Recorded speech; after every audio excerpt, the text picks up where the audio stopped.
Hi guys! Hi mga kasari! Kumusta kayo dyan?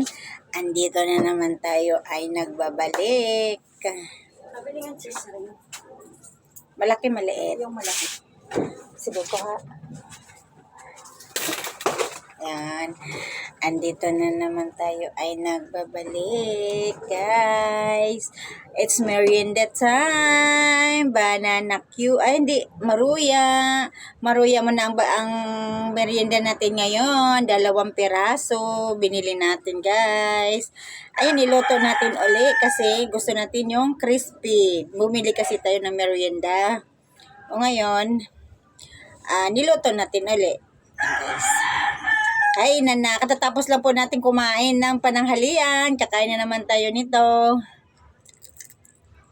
Crispy. Ayan guys. Wala na ng asukal kasi may asukal na siya nilagay kanina. So, niluto natin ulit. Guys, kainan na.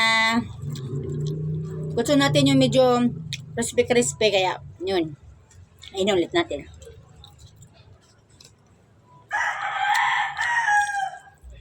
Hop. Kumusta na kayo dyan mga kasari? Ayan, kakainan na. Magbukbang na lang tayo. Wala kasing customer. Bukbang na lang muna.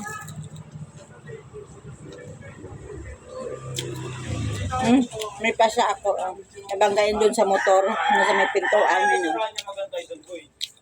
Nabangga. Yan guys. Masakit nga.